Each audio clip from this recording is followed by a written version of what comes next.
Houston food is on fire, getting toasted with a new degree of success. The James Beard Foundation nominated 4 Houstonians for its national awards, including Chef Hugo Ortega. Nominated 6 times for Best Chef Southwest, 6 consecutive years. Wow. In my 6th nomination, I won. That was 2017. Now, Hugo's restaurant is nominated for Outstanding Hospitality, earned after opening 6 restaurants in 20 years, like Sochi's, where his 2 brothers also work. There's Jose Luis and Ruben Ortega, who, by the way, is nominated for Best Pastry Chef. All these are edible flowers. Hugo and Ruben started on Houston's restaurant scene in the 1990s. So we are alumni of HCC, and we try to bring as many HCC students and cooks that graduated from there as much as we can. And there is more H-Town pride. Welcome to Houston. This season's Top Chef series shot here in H-Town. And guess who was a local judge? Yup, Hugo. Say a little bit of what you know and taste the food. To compete in one of the most diverse cities in the nation. Most diverse city in America. And so is our food. It is true. Yeah, that I completely agree. And that tastes terrific. Cooking isn't inherently competitive. You can decide what type of food you want to make. How casual is your concept? What are you looking to do with your career? But for Houston chef Dawn Burrell, testing her culinary skills in an intense, fast-paced competition was crucial. What made you want to go and try out for the show? Well, I don't know another way to measure my success if I don't compete. Burrell placed in the top 3, winning high praise from the judges. She was even invited back as a guest judge for Top Chef Houston. Many of the qualities that make Burrell a standout chef, Drive, determination, diligence, discipline, were honed during her days as a track star. The Philadelphia native came to the University of Houston in 1991 on a track and field scholarship. She competed in the women's long jump for Team USA in the 2000 Summer Olympics. But when injuries sidelined her career as a professional athlete, cooking felt like a natural transition. My aunts and my grandmother ingrained food culture into me because it was very important to them. Burrell trained at the Art Institute and worked at restaurants abroad and locally, including Culture, where as executive chef, she earned her first James Beard nomination for Best Chef Texas. Burrell's focus now is on her highly anticipated restaurant, late August, opening in the Ion, the former Sears building downtown. Jumping from one major career to another, Burrell reflects on how far she's come. Is it hard to earn respect, maybe? It is. It definitely is. So, I'm a double negative. I'm a Black female, which is even less visible in this industry. I'm going to have to also bring women of color into my fold and under my wing. While she grows as a culinary talent and helps others along the way, Burrell says the competition has dwindled down to 1. That's me in a nutshell. I compete against myself daily. Here at KHOU, the food is on fire. It's hard work. Running a restaurant has never been easy, but it's definitely a lot harder now with the labor costs. Like all the nominees, Nancy's hustle also hustling harder to retain good employees. A crisis of morale during the pandemic when, we talk about the Great Resignation. There's always been an inequity between the front of house and the back of house in restaurants. Improving the back of the house means better pay, benefits, and training, which improves the front of the house. Take the demos. I want to make sure that I'm able to step outside my kitchen with the sense of security, knowing that any of those guys can run the service and the place as it was their own, because that's the type of environment that I want to create. I want to create leaders. It's really about giving these people the respect that they deserve, because they are the heart of your restaurant. Respect inspires teamwork. At Lucille's, at our production kitchen, we have 7 different languages. 7 different languages, and only a few of those languages share English. But it doesn't matter. It doesn't matter because we all know what the job is. The industry is changing. So it is more difficult than it feels like it's ever been, but it's for a lot of the right reasons. fine dining, shrimp, caviar, elegant cocktails, but sometimes even big-name chefs go down home. So where did these award-winning chefs dine on the run? Best Chef KHOU's Tony Wynn. I'm a fast food connoisseur. It depends on when we get off at night and what's open, but usually it's Popeyes or Whataburger. Best Emerging Chef, Cochinita's Victoria Elizondo. The McGriddle from McDonald's for breakfast. Keeping it real, girl. Yeah. Best New Restaurant, Tetemos Emmanuel Chavez. 1 a.m. Whataburger patty melt. There you go. Best Hospitality, Lucille's Chris Williams. 24 hours a day, gummy bears. That's not fast food. That's my fast food. Best Hospitality, Theodore Rex's Justin Yu. My fast food guilty pleasure, it is the potato, egg, and cheese taquito with grilled jalapenos. Also a sausage breakfast on a bun. We call it a bob. And then if I'm feeling real frisky, I'll go what a burger junior also. While all 6 of these nominees know each other, the 2 Justins met in middle school, went to high school and U of H together. So, my answer is a Whataburger taquito with potato, grilled jalapenos, and a sausage, egg, and cheese breakfast on a bun. And if I'm feeling frisky, I'll order a large fry, or perhaps a milkshake, but you can probably guess why those orders are similar. finally, a little shout out from 6-time James Beard nominee Chef Justin Yu to that Whataburger fast food guy. The one on North Main, whoever works the window between 2 a.m. and 4 a.m. is excellent. Yes. They're really good. James Beard nominee next year. Because not every meal can be haute cuisine.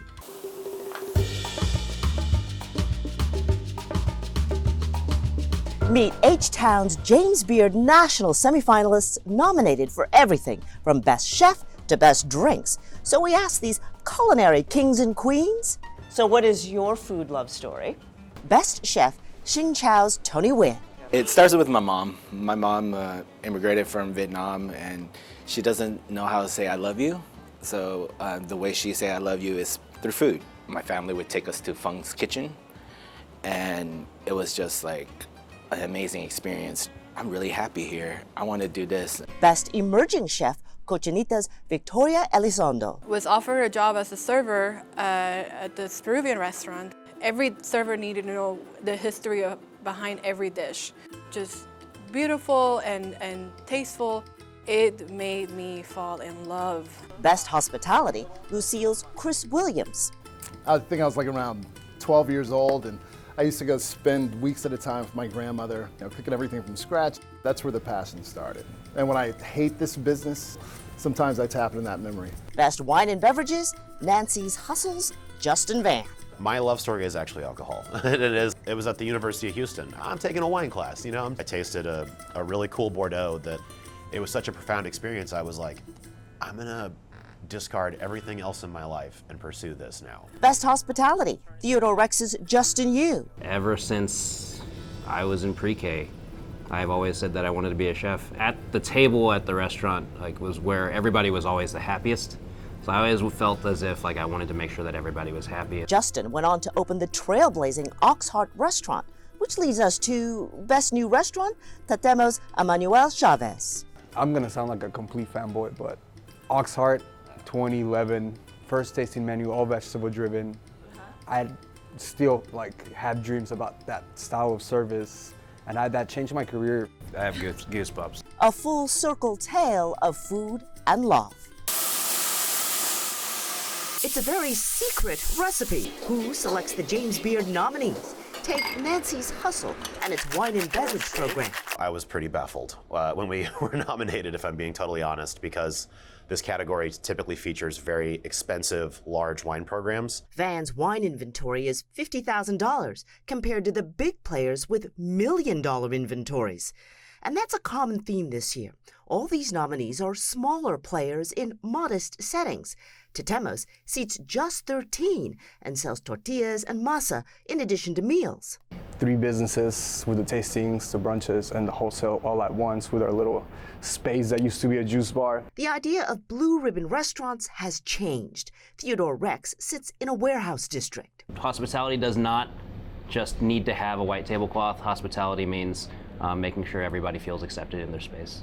Excellent food and beverages are a must, but other considerations can include community contributions or entrepreneurial creativity, depending on the category. I'm pretty sure all of us started out in pop-ups, though. You don't have your own four walls. You just have your ideas, and hopefully someone lends you a space. Creativity is important too.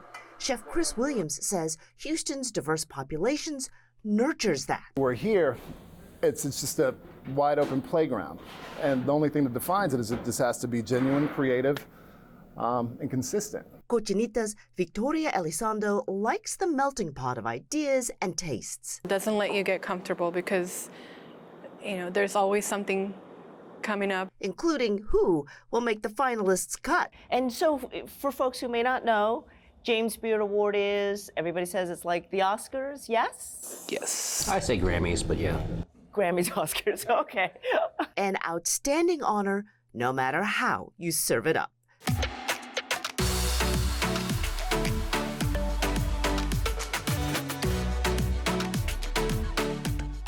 We don't have a liquor license. We don't have a wine license. We're 13 seats. We're reservations only. In fact, Tetemo doesn't even have a sign over the door. Like all of this year's semifinalists, the restaurants are small, tucked away in little neighborhoods, between warehouses or freeways, like Theodore Rex. It also helps there's no zoning. That flexibility means lower rents and costs, whereas often other big cities are kind of funneling you towards very specific areas.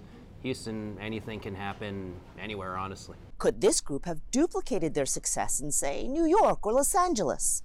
I mean, it's prohibitive out there unless you have partners. Lucille's restaurant is a returning Beard nominee. I couldn't even imagine the cost of entry to do business out in any of those places. Like, you'd have to take on a partner. And that can quickly change the vision of a restaurant. Each of these nominees began with a simple pop-up, a bit of borrowed space at a bar or grill like Cochinita's. I had started this business with a couple of $100s from my tax return back in 2016. I am an immigrant. I'm a DACA recipient. So I want to show anybody that's in my situation that anything is possible. We don't need rich partners. Another key ingredient in H-Town, our culture. There's a driving culture that people, and there's a food culture, and there's a culture of support. And a culture of curiosity. You know what I mean? Like, all of the Houstonians are just curious. They just want more and more experiences, which is, open up these lanes for all these creative concepts. Like mixing down-home quesadillas with a dollop of upscale caviar in a tiny restaurant with no name on the door. It's part of the charm of the restaurant at this point. Street to Kitchen is a tiny restaurant, 10 tables only, and working it is like dancing a careful ballet. Chef Banchawan Japtong, or Chef G, is from Thailand, where she started cooking as a kid. 6-7 years old, because my grandma had like a neighborhood restaurant. Eventually, she met and married Houstonian Graham Painter in Bangkok, and they later moved to H-Town. She and the former ad exec opened this restaurant during the pandemic, first as a takeout place. It is unapologetically authentic. No substitutions or changes. You can ask for it, and we love to say no on it. The food, if you're missing one ingredient, their favorite change. The spices and herbs, just like back home. If you come for dinner, we have my medium Thai spicy and grandma spicy. Yep, that's the spicy that makes your nose sneeze and eyes water. You know, grandma tough. Yeah, that's grandma in the middle right there. The restaurant, not fancy. It's on Harrisburg, obscured by a freeway overpass, and literally next door to a gas station. If you go to Thailand, you'll find out a lot of good restaurants in our gas station. I saw this spot, I feel like home. So an old fried chicken joint became a Thai hotspot and won Chef G a finalist nomination for Best Chef in Texas by the James Beard Foundation. The 29-year-old still finds it hard to believe. You lied to me, no. No lie. And the Painters will fly the entire staff of 11 to Chicago for the big ceremony. Banchawan Painter, Street to Kitchen, my hometown of Houston, Texas. This is really The Beard Foundation names Benjawan Japthong Painter, or Chef G, as the best chef in Texas. I moved to Houston, Texas like 8 years ago with the dream one day I can stand up right here. Now, at 29, the girl originally from Thailand has flying her entire staff of 11 to the awards ceremony in Chicago, where we caught up with them by Zoom. Why bring everyone? Really happy moment. I just want to share with them. Do everything by myself, you know what I mean? I need a good team back behind, and they're amazing. Street to Kitchen is tiny, just 10 tables in a former fried chicken to-go joint. We visited the Thai restaurant last week. And what does this award mean? I'm thinking about to do a cookbook. It's amazing because people would just like know our restaurant more often. Everybody would know where we at. That's actually tricky because 6501 Harrisburg is hidden behind an overpass. If you're heading from downtown, southeast on Harrisburg, threading the train tracks, you're likely to hit that overpass and overshoot the restaurant. So here's the trick. A quick stop at the end of that overpass and a U-turn. It's kind of sharp. Be careful. You'll end up at a gas station. You're in the right place. Street to Kitchen, next door. Just last month, Chef G and her husband opened a more upscale restaurant in Kemah, The Preserve, focusing on old world indigenous foods. What else is next? Still like in the car, I don't know what exactly happened. You know, still like in a dream.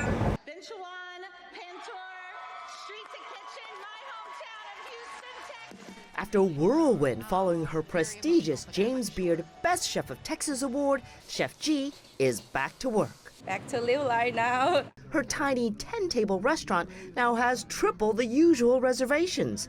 Those early for reservations or picking up orders often wait outside because the place cannot accommodate walk-ins right now. We would love to, but we don't have anywhere for you to sit. Any plans to expand? Not yet, maybe in the future, but yeah, we try to keep it like a, like a homey here. It makes Chef G feel like she's back in Thailand, where good restaurants have humble surroundings. She learned to cook from her grandmother, who had a small restaurant, and is very proud of her winning granddaughter. She started to cry, and she said, like, remind me when I'm young. I'm good like that too. And how is the Thai food? An enthusiastic thumbs up by these newcomers. They awaken your spirits, not just your tongue. Warm, inviting. It's luscious food. I'm used to the higher spice level, but at the medium spice, we're enjoying it. The most spicy they have here, they call it grandma spicy. You know, it's the like break a sweat kind of food. Yeah, well, we ain't have that, right? So I think we're good. Cafeteria just existing is a success story if you ask the owner, Vanaran Cook. Just being a child of Cambodian refugees, I was born poor. The bakery sits in downtown Houston. Opening months before the pandemic, Cook had to turn to life lessons to keep it open, and now thriving. Adapting, bartering, all those like old world trade skills, if you will, was like my go-to. So if it wasn't without any of that scrappiness that I had, I felt like I would have never survived in general. This work of passion sets him alongside hundreds of other James Beard Foundation restaurants and chef award semifinalists. Cafeteria is the sole Houston restaurant nominated for Outstanding Bakery category, serving up a variety of baked goods, including beef pho kolaches. I was born and raised in Houston, and so for me, I've always recognized the small town, large city mentality that Houston has. 13 restaurants from Houston, the Woodlands, and Spring make up the count in our area, nominated in categories like Outstanding Restaurateur, Best Chef, Best New Restaurant, and more. The foundation says 66% of semifinalists report a boost in business. It gives us a seat at the table. Be that as it may, his focus remains on the cultural connection and passion for the work. It's the human side of hospitality, which I think people just often so forget. Award nominees will be announced in April and winners announced in June.